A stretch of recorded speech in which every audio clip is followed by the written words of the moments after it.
Okay.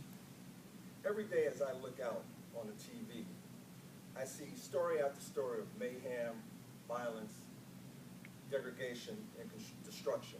And people are being deceived day in, day out by the prince of this world. Things are becoming more natural to people. Things are becoming commonplace to people. And so as we see through the internet, we look at the internet, we're online, we look at TV, we look at the news articles, magazines, we see more and more how sin is taking over this world. We see that people on Facebook and on Twitter are exposing themselves publicly in front of the whole wide world so the whole wide world can see, not really realizing that that stuff never goes away. People are doing and involved in public nudity, nude. They think it's an art. You see it on TV.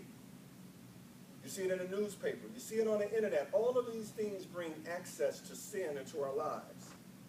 Sin is all around us. It's very pervasive and appears to have no downside to it to the world today. The world is so intertwined with our existence that we no longer can clearly see and feel God in our everyday lives. As a result, we cannot serve God in the way that we need to serve God. We are not serving a God that is holy because we're no longer holy. We can no longer serve people in ministry as God has taught us and as Christ has shown us through his love for our fellow mankind. We now just go about life doing the things that we need to do. We ask ourselves, are we really our brother's keeper? That's the question that we continually ask ourselves. Are we so disillusioned? And are we so arrogant? Are we so deceived that we don't understand that we have a level of responsibility and accountability to one another? But no, this world tells us that we are not our brother's keeper. Our worship of God is not in reverence. Our worship of God and our service of God is all about what we think God wants us to do or how we think God wants us to serve, but it's really not how God would like us to do it because we are so intertwined with the things of this world. So why do we cry out like Cain did when he says, my punishment is too great?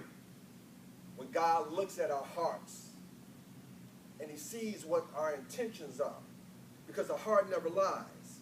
He holds us accountable for the decisions that we make and the things that we do. Why do we cry out? This punishment is too great for us. What happens when we are predisposed based upon our background to repeat the same mistakes that other people have repeated in our lives, whether it be our family, our friends, our associates? How do we handle frustration, disappointment? The same way that our fathers did, or do we do it a different way? I'd like to share a story with you of a young man that came to a crossroad.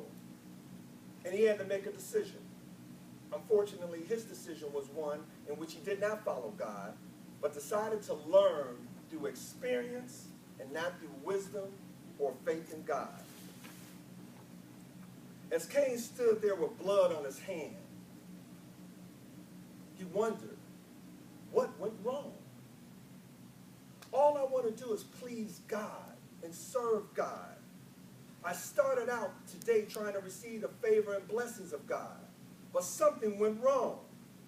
Every day I get up, I work hard, I slave in the field, do as my father is telling me to do, while my brother, on the other hand, is out in the fields, playing with animals, playing with the sheep. We were both told to go before the Lord and offer something up before him, a sign of our worship and our love for him. But lo and behold, as I picked up things to take, when I finally arrived there, my brother was already there with the fat portions of the firstborn, being nothing but a show-off, as always. How many of you in this room have experienced that with your kids? This story is no different from anything that we've seen with our kids. I know I have kids, and there is sibling rivalry. There is brothers and sisters trying to compete against one another for the affections of their love, their father and their mother. How many of you have been in a situation where you have given instructions to your child only for that duty or that responsibility not to be fulfilled by that child? Because for whatever reason, no matter what you tell them, they never get it quite right. Maybe it's because they're distracted.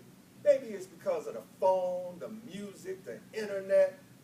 Maybe it's some of those things, or maybe they just so self-indulge that they just don't hear the instructions that come forth to them. Well, I'm going to tell you this. If I had a penny for every time my kids came back with a missed assignment, I would be a millionaire right now. One particular day was as a norm. Every couple of weeks, go into the room, look in, and see that the room is dirty, and say, hey, you know, it's time for you to clean up the room. It's time for you to straighten up and get this junky place all fixed up so it looks like something like a room.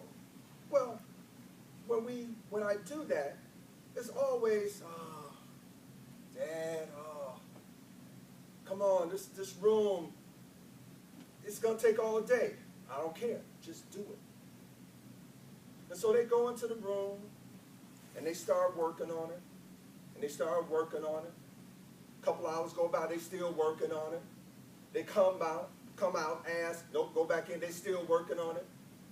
And then finally, after cleaning up their habitat, if you will, they come out looking for Daddy's approval, only to be disappointed because it just doesn't meet my standards. But lo and behold, there's always one that comes out and does everything that Daddy wants. And what happens with the brothers and sisters? The brothers and sisters get mad at the one that did what they were supposed to do. Go figure that. They're mad, they're envious, they're jealous. And it's not complicated. All they have to do to receive the blessings and my approval is do what they're supposed to do.